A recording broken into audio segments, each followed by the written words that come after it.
Investigadores de la Universidad de Wharton dieron a 1.400 personas una IA que la mitad de las veces daba de respuestas erróneas de forma deliberada. ¿Cuál fue la conclusión? El 80% de las personas que consultaron la IA siguieron estas respuestas equivocadas. Esto ya es preocupante, pero no fue lo peor. Lo peor es que además de dar respuestas equivocadas, estaban más seguros de sus propias respuestas. Es decir, aunque habían contestado mal, su seguridad en sus respuestas era más alta. ¿Cómo sabes que esto no te está pasando a ti ahora mismo? Fijaros, Sophie y Naive, que eran los investigadores de Wharton, lo llamaron rendición cognitiva. Esa rendición cognitiva significa en el momento que dejas de evaluar la respuesta de la IA y la adoptas como tuya, sin fricción, sin filtro. Aquello que te da la IA lo adoptas como tuyo y además lo adoptas como verdadero. En los siguientes minutos vamos a analizar este paper de hace apenas unas semanas y lo vamos a conectar con conceptos importantes como el juicio o la toma de decisiones. Es que este estudio es importante porque describe el mecanismo de la decisión, pero además no responde a una pregunta que seguramente que es clave para ti. ¿Qué hacer con esto? ¿Cómo puedo evitarlo? ¿Cómo soy yo en la toma de decisiones? ¿Y cómo puedo evitar la rendición cognitiva a la cual alude el paper? Esto es lo que vamos a ver en los siguientes minutos y además conecta directamente con un concepto que vimos la semana pasada, la deuda cognitiva. Si no lo vistes, te voy a dejar el enlace aquí en comentarios, pero no te preocupes porque vas a entender el contenido de este vídeo sin necesidad de conocer en detalle qué es la deuda cognitiva. Bien, vayamos al bloque número 1. Bloque número 1, el proceso del estudio. Imagina el estudio que siguió el siguiente proceso. Los participantes tenían que responder a una serie de preguntas de un test. Un test diseñado para medir si realmente activas el pensamiento o te quedas con una respuesta intuitiva. Además, los alumnos, los participantes del test, tenían como opción a poder buscar parte o ayuda, esas respuestas, en un ChatGPT embebido para cada una de esas preguntas. Podían consultarlo o ignorarlo, la decisión era completamente libre.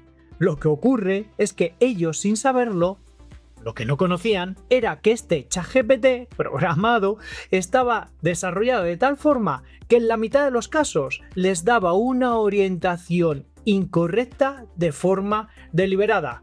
Pero lo presentaba con confianza, El ChatGPT lo hacía de forma argumentada y de forma razonada. Sin embargo, la decisión final de utilizarlo o no utilizarlo o seguir las indicaciones de ChatGPT era siempre algo libre de cada uno de los participantes. Bien, vamos al bloque 2, lo que encontraron. Y es que los hallazgos, las conclusiones del paper son principalmente 3. La primera de ellas es que cuando la IA aconseja bien a los participantes, estos que la usaron vieron cómo mejoraban un 25% sus respuestas contra aquellos que no la usaban. Hasta aquí bien, es decir, aquellos que están utilizando la IA y la IA les responde de forma correcta, esa ayuda les hacía mejores a ellos. Bien, pues ya sabemos que la IA como amplificador funciona, y esto es así, además en un 25%. La segunda conclusión del informe es la siguiente: cuando la IA les aconsejaba mal, los que usaron la IA empeoraron un 15% por debajo de aquellos que no lo usaron. Eso significa que utilizar una IA que falla te deja peor que si no la hubieses usado. No es que te deje igual, es que te deja peor. Y hay una tercera conclusión que también es importante, y es que deberías de cambiar la forma de pensar, porque la confianza subía en ambos casos. Es decir, aquellos que utilizaron la IA que les aconsejaba bien y aquellos que utilizaron la IA que les aconsejaba mal, en ambos casos, independientemente de esto, ambos incrementaron su confianza en la inteligencia artificial. Da igual si la IA fallaba o acertaba, los participantes que lo usaron se sentían más seguros de su respuesta. Esto nos quiere decir una cosa importante, y es que la inteligencia artificial produce sensación de certeza, en algunos casos no calibrada con la realidad. Y esto también lo vimos en el vídeo anterior de la deuda cognitiva, la ilusión de la competencia. Nos da una confianza en nuestro saber hacer, nos da una confianza en nuestra respuesta que en muchos casos no está referenciado con la realidad.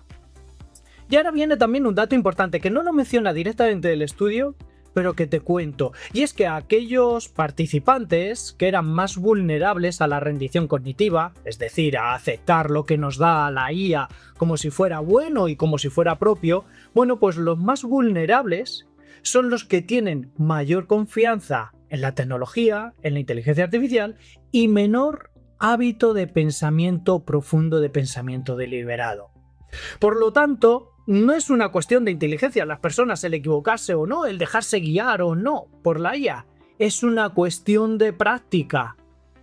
Quien más ejercita el pensamiento crítico, menos se rinde a las cuestiones que le da la IA. Bien, vayamos al bloque 3, lo que el paper no dice. Sof y Naive describen el mecanismo con precisión, es decir, en el momento instantáneo que hay que tomar una decisión, los participantes se apoyan en una IA bien o mal y a partir de ahí establecen su respuesta. Pero lo que no hace el paper es ir más allá.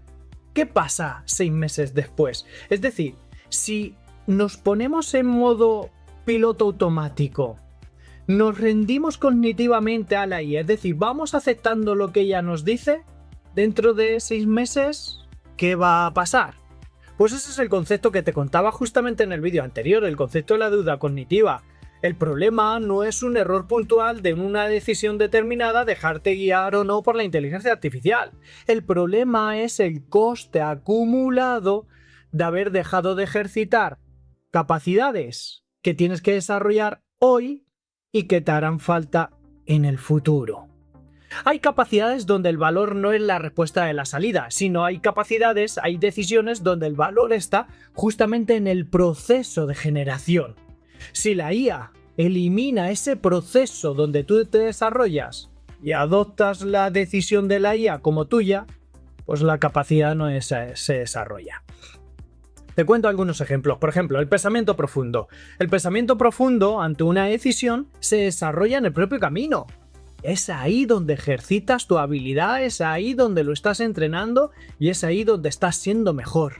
En el pensamiento profundo, en el propio proceso. Pasa lo mismo con el análisis crítico, pasa lo mismo con la necesidad de navegar en la ambigüedad de la vida, pasa lo mismo de tomar decisiones sin un patrón determinado o sin un histórico de datos detrás, pasa lo mismo con la creatividad. Estas son capacidades que se ejercitan, que se trabajan, que se entrenan y que tenemos que ir desarrollando. Te pongo 2 ejemplos. Todos sabemos que la inteligencia artificial es una gran herramienta para sintetizar y hacer resúmenes. Pero si siempre lo haces, perderás tu propia capacidad de lectura profunda.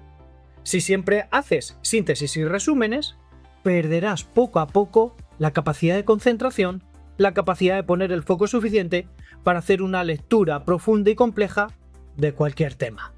Por lo tanto, aquí mi consejo es realiza de vez en cuando lecturas profundas, subrayando y anotaciones, como hemos hecho en la gran mayoría de las veces. Esto no significa entonces dejo de usar la IA, no. Úsala en muchos casos, va a acelerar tu desarrollo, va a acelerar tu comprensión sobre una serie de temas, pero no pierdas la capacidad de lectura profunda. De vez en cuando vuelve, subraya y anota. Si le pides, segundo ejemplo, si le pides a una IA que te dé una idea creativa para el título de un documento, poco a poco, si lo haces de forma continua, perderás esa chispa de generar buenos títulos para buenos documentos. Por lo tanto, no le pidas a la IA una idea creativa, pídele 10 y conecta esas 10 ideas con algo que hayas vivido o experimentado hace relativamente poco, porque solamente cuando unimos la idea con mi vivencia personal, estamos haciendo de esa idea algo único, irreemplazable, inimitable. Vayamos al bloque número 4. El problema no es la IA, es nuestro. Sof y Naive, los investigadores de Wharton, terminaron su paper con una pregunta que no responden, que la dejan abierta, y dicen que es que la rendición cognitiva, el aceptar la respuesta de la IA como mía propia, pues incluso aparece cuando tenemos incentivo para no hacerlo. Es decir, si nos premian a tomar buenas decisiones, si nos dan un buen feedback, aún así, aún con esas, en muchos casos nos terminamos por rendir y aceptar lo que la IA nos da. Lo que los investigadores del estudio no dicen es cómo entrenar a una persona en el hábito de no rendirse. Y esto no es un problema del diseño de la tecnología de la IA, es un problema de desarrollo cognitivo personal. Esto es justamente lo que enseñamos a hacer desde ICAO, el Instituto de Cognición Aumentada. Enseñamos a la gente a no rendirse, a tomar buenas decisiones, a ser más creativos, a solucionar problemas complejos y a mantener siempre alto su pensamiento crítico. Te dejaré el enlace en la descripción en este vídeo. Y antes de irte, una última pregunta. ¿Hay alguna tarea concreta que hayas dejado de hacer tú mismo en favor de la IA? No hace falta que sea una tarea dramática, ¿eh? Estamos hablando de escribir un correo electrónico, estamos hablando de estructurar un argumento o de buscar información en la red. Si me lo dejas en comentarios, te leeré. Nos vemos en el siguiente vídeo. Seguimos.